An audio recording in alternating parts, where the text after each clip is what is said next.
Hello বন্ধুরা, নীলিমা রান্নাঘরে তোমাদের সবাইকে স্বাগত। তো আজকে আমি কিন্তু মাত্র 1 চামচ তেলে রান্না করে নিয়েছি 1.5 কেজি মুরগির মাংস। তো এখনকার দিনে সবাই কিন্তু ভীষণ হেলথ কনসাস, তেলটা খুব কমই খায়।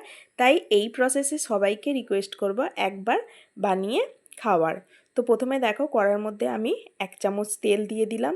কড়াটাকে কিন্তু আমি খুব ভালো করে গরম করে নিয়েছি। তারপর একটা স্প্যাচুলা দিয়ে তেলটাকে কড়ার গায়ে ছড়িয়ে দিলাম।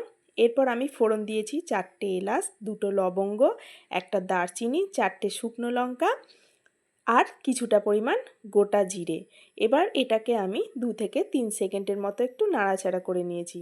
তারপর এখানে আমি 500 পেঁয়াজকে ঝিরে ঝিরে করে এরকম চিড়ে চিড়ে করে কেটে নিয়েছি। তো পেঁয়াজগুলো আমি দিয়ে দিলাম। আর এখন আমি দিয়ে দিচ্ছি নুন। নুনটা দিলে পেঁয়াজটা খুব তাড়াতাড়ি নরম হয়ে আসবে আর ভাজাও হয়ে যাবে। তো এই রান্নাটা কিন্তু একদম সময় নিয়েই কিন্তু করতে হবে। তো এটাকে আমি চাপা দিয়ে 5 মিনিটের মতো রেখে দিয়েছিলাম। অবশ্যই কিন্তু আমি গ্যাসের ফ্লেমটাকে মিডিয়ামে রেখেছিলাম। তো এটাকে একটু এবার নাড়াচাড়া করে নিচ্ছি। যেহেতু এটা তেল ছাড়া, মানে তেল দিয়ে হলে পেঁয়াজটা খুব তাড়াতাড়ি ভাজা হয়ে যেত, তেল ছাড়া সেই কারণে এটাকে কিন্তু চাপা দিয়ে দিয়ে আর একটু জল দিয়ে দিয়ে ভালোভাবে রান্না করতে হবে। তো পেঁয়াজটাকে দেখো আমি নেড়ে চেড়ে নিচ্ছি। আমি এখানে কিছুটা পরিমাণ জল অ্যাড করলাম, করে আবার নেড়ে চেড়ে নিচ্ছি। এরপর আমি এর মধ্যে 2টো বড় সাইজের টমেটো দিয়ে দিলাম আর তাতেও আমি নুন দিয়ে দিলাম। এবার নুন টুন দিয়ে সব কিছুকে আমি ভালো করে আবার নেড়ে চেড়ে নিয়ে আবার এটাকে ঢাকা দিয়ে 10 মিনিটের মতো রান্না করে নেব। আমি কিন্তু গ্যাসের ফ্লেমটাকে অবশ্যই একদম লোতে রেখেছি। তো দেখতেই পাচ্ছ আস্তে আস্তে টমেটোর যে জল সেটা মানে এর মধ্যে থেকে বার হচ্ছে। তো এটাকে নাড়াচাড়া করে নিয়ে এরপর আমি আধখানার মতো এখানে ক্যাপসিকাম কুচি ছিল সেটাও দিয়ে দিলাম। দিয়ে এটাকে ভালো করে ভেজে নিয়েছি। তারপর এখানে আমি দিয়ে দিচ্ছি 2 চামচ রসুন বাটা আর দিয়ে দিচ্ছি 2 চামচ আদা বাটা। তারপর সব কিছুকে আবার আমি একসাথে নেড়ে ছেড়ে নিচ্ছি। অবশ্যই কিন্তু আমি গ্যাসের ফ্লেমটাকে লোতে রেখেছি, কারণ হাইতে রাখলে পেঁয়াজ মানে মশলাগুলো সমস্ত পুড়ে যাবে। যেহেতু এর মধ্যে তেল নেই, মানে তেল ছাড়া হচ্ছে, সেই জন্য এটাকে লোতে রাখতে হবে। তো লোতে রেখে আমি 10 থেকে 15 মিনিটের মতো আবার নাড়াচাড়া করে নিয়েছি। এরপর আমি এর মধ্যে আবার সামান্য কিছুটা পরিমাণ জল অ্যাড করলাম। এই রান্নাটাকে কিন্তু বারবার যখন কড়াটা দেখবে নিচের দিকে হালকা হালকা ধরে যাচ্ছে, তখন অল্প অল্প পরিমাণ জল দিয়ে কিন্তু এটাকে কষাতে হবে। তো ভালোভাবে কষানোর পর আমি এখানে কিছু গুঁড়ো মশলা দিচ্ছি।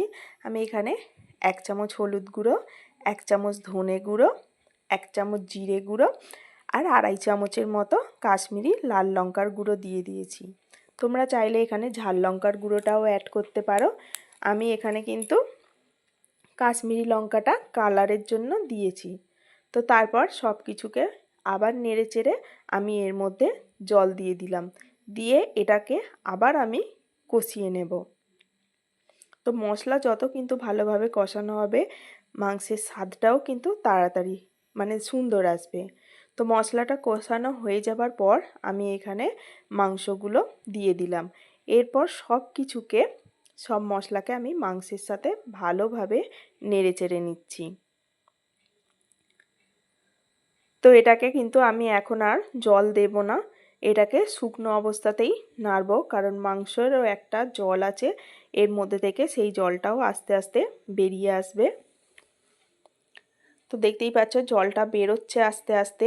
এখন আমি এর মধ্যে দিয়ে দিচ্ছি কিছুটা পরিমাণ কাসৌরি মেথি আর দিয়ে দিচ্ছি 5 থেকে 6টা লঙ্কার কুচি, দিয়ে দিলাম স্বাদ অনুযায়ী নুন আর দিয়ে দিলাম একটু চিনি। চিনিটা তোমরা স্কিপ করে যেতে পারো, বাট চিনিটা দিলে ঝাল মিষ্টির ব্যালেন্সটা মোটামুটি ঠিক থাকবে, মানে খেতে দারুণ লাগবে।